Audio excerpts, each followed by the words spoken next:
What up, y'all? So tonight I really want to talk about what does this business look like in regards to how do you keep going? How do you keep the motivation to continually keep building your business and striving and going, especially when there's a lot of negativity in the world, especially when there's a lot of things happening around us. We got deaths happening around us. We got the naysayers around us. We got the haters around us. We got the people who saying we can't do it, or saying oh, why are you doing that, or judging you and doing all of that kind of stuff. It makes it hard for us to actually want to go out and give our voice. And I can tell you that 100%, because literally I'm from the Bronx, New York. I grew up around crackheads, drug addicts. I grew up with people that was on drugs inside of my house, family members. I grew up a lot of different things. Dad was in and out of jail growing up. My mother was hardworking, but she was, at work hard. So for me, it wasn't an easy upbringing. Lived with my grandmother for a lot of years. And it was a situation to where I didn't even know anybody growing up. I didn't know anybody making six figures growing up. And I grew up, with a lot of the people in the hood, right? Drinking. I was on the corners. I was doing things I was supposed to. Literally should have landed in jail. But I was blessed enough that I had a cousin who went to college, and I looked at him like an older brother, and I said, "You going to college? I want to go to college too."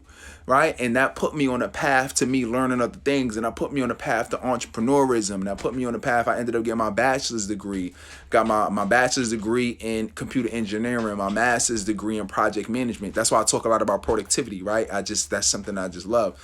Now, with that, the interesting part about that is when I first decided to start getting into this industry, while I was in school, and when I graduated, I was actually already helping entrepreneurs and business owners, right? So it's been about 10 years now, right? I graduated school in 2010. And with that, one of the things that when I started getting into business, especially in our industry, which has been about 5 years now, which we're in the knowledge industry, we're in the proficiency industry, right? We have a certain skill, we have certain knowledge. When I first started getting in, one of the things that I noticed is I was very afraid of being judged. I didn't want to be judged by people. Like that wasn't me. Think about my background. I'm like, I want to go out and help people, because I started off helping college students, right? Because I was blessed enough to make six figures coming out of college. And I looked around and I said, oh, none of my frat brothers are doing this. No, none of my friends that I grew up in when I went through school is doing this. I said, oh, well, let me start helping college students, right? So it was with the knowledge that I had. I said, let me monetize it, but I also want to help students at the same time. And but I was afraid to put myself out there. I was nervous what people were going to say. I was afraid that the haters was going to be like, Terrell, listen, you trying to do this? Come on. You trying to make videos? Listen, I know you were just turning up. You were just at the club doing this. You were just popping bottles, right? I was afraid people were going to say, oh, what? You trying to do this? Listen, I know what you was doing back in the hood, right? I know you could have got arrested this time for doing this, for doing this, for doing this. I know you is out here doing that. Like, you know what I'm saying? And it's some things that I'm not proud of that I've done in my past and as a youth, right? And I was afraid that a lot of those things were going to come back and haunt me. And for that reason, that made me afraid, and that demotivated me from actually wanting to go out and help other people, right? So with that, I said, well, I want to help students, but let me try to put some videos out there. And I don't really want to show my videos, because if somebody sees it, I might get a negative comment. I don't want to get a negative comment, right? And that startled me. So I will post my videos, but I will put it as unlisted, right? So if you ever posted any videos on YouTube, you know what I'm talking about.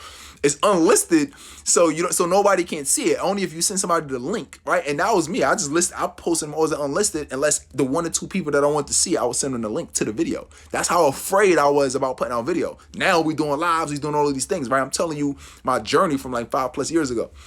Now, I was in a place to where what also demotivated me is that I didn't have the strategy. I didn't have the knowledge. I didn't know what to do at the end of the day. I was trying to figure it out. I was out there and say, okay, well, I know I got to put myself out there to help students, but what's the process? How do I get speaking engagements? How do I actually help and mentor people and coach people? Like, do I have to be certified in like counseling or something? Like, I didn't understand none of this process, by the way, right?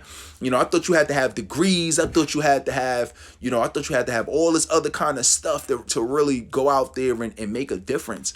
And all of these roadblocks is what really prevented me. I didn't have any kind of strategy. I was literally a talking head out there. I was out there just saying, hey, I got knowledge, and I was just giving my enthusiasm, and that's the only thing that I was trying to give. But when you try to go out there and you don't have a strategy, when you try to go out there and you don't have an approach, you don't know how to present yourself, you don't know what to say, you just out there doing any damn thing, hoping something sticks against the wall. And it makes me sad because I see speaker after speaker, I see coach after coach, I see so many influences in our industry try to go out there and just make things happen, and they don't have a specified system, they don't have a structure. They have no idea what they should be doing next. They don't know what they should be doing from their marketing. And then they wonder why they don't feel motivated. Right? They wonder why they're not waking up with that excitement and that vigor to want to go out and want to change the world and want to help other people. Because we have it in our heart to want to go out to help other people. But guess what? If you are consistently failing, failure after failure after failure after failure after failure, and you're not making progress, your brain says, what the hell am I doing this for? Right? What's the point? This is painful. I'm wasting my time. I could be chilling. Let me watch Netflix. I'm wasting my time. What am I doing this for? Let me jump on the phone. I'm wasting my time. Let me just relax and jump on Facebook, right? I'm wasting my time. What's the point of doing this? Because I'm banging my head against the wall. So it's a lot of it too is dealing with, and I like that word that you said, Theo. Theo says self-assess. I mean, really, and that's what it is. You got part of it is you have to assess yourself. You got to look at yourself and say, you know what? This is not working for me. I have to figure out a different way. I have to figure out a different method. I have to use a different strategy, right? You can't keep bumping your head against the wall, doing the same thing over and over and over, expecting a different result. What is that called? Insanity, right?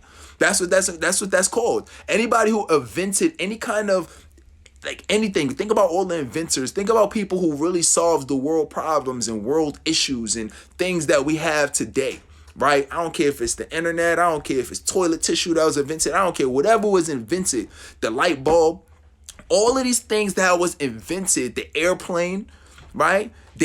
All of these things didn't get invented because they kept doing the same thing, running into the same problem and trying to give the same solution to the same problem. Right?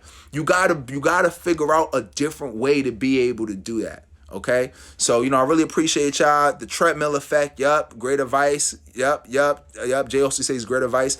That's a fact. You know what I'm saying? So one of the things that I decided to do, you probably been hearing a buzz about it, somebody told you about it, or you probably been seeing it online. But one of the reasons that I decided to do the PCS bootcamp is because this is going to allow you to get that motivation back. This is going to allow you to learn the strategies you need to learn. It's going to allow you to be able to say, you know what? I got to get this right. You know what I'm saying? And I got to figure it out, and I got to get around inspiring people, because guess what? Part of this journey could be very lonely, right? You know how you always hear, you think it's a lot of people say, oh, it's lonely at the top. The only reason those people say that it's lonely at the top is because they're not running with anybody. It's always going to be lonely when you're trying to run by yourself. And that was part of the reason why that took me so long for me, it frustrated me but at first, because I wasn't around an inspiring group of people. I wasn't around people who were running with me. I wasn't around other coaches. I wasn't around other speakers. I wasn't around other influencers. I didn't get a chance to see them. I didn't get a chance to have the conversations with them. I didn't get a chance to say, oh, what's working for you? What's working for you? Oh, look, this is what I'm going through. Oh, you've been through that too? How did you get through it? What did you do for this situation? Right? I didn't have that. So that frustrated me so much that it almost put me out the game, but I made a pivot. You get what I'm saying? And the pivot is I started getting around a inspiring group of people. I got a strategy. I got serious, right? So that's why I started the PCS Bootcamp, is because I wanted it not to, I work with a lot of coaches and speakers online. I have a program for that, but I wanted to do something in person because I don't want you to get stuck behind your phone. It's very easy to get stuck behind your phone and just scroll all day, or just put a positive quote on your Instagram. It's super easy to do that. Everybody's doing that. That's why nobody's standing out. right? I want you getting in front of video. I want you to know how to influence. I want you to know how to speak.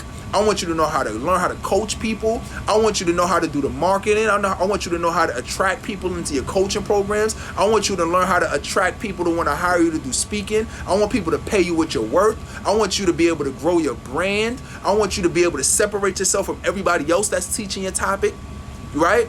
These are the things. I want you to create a movement of people who follow you, who trust you, who know you, who like you, right? That's what I want. And I want you to get around a group of inspiring people and network and collaborate so you can grow, you can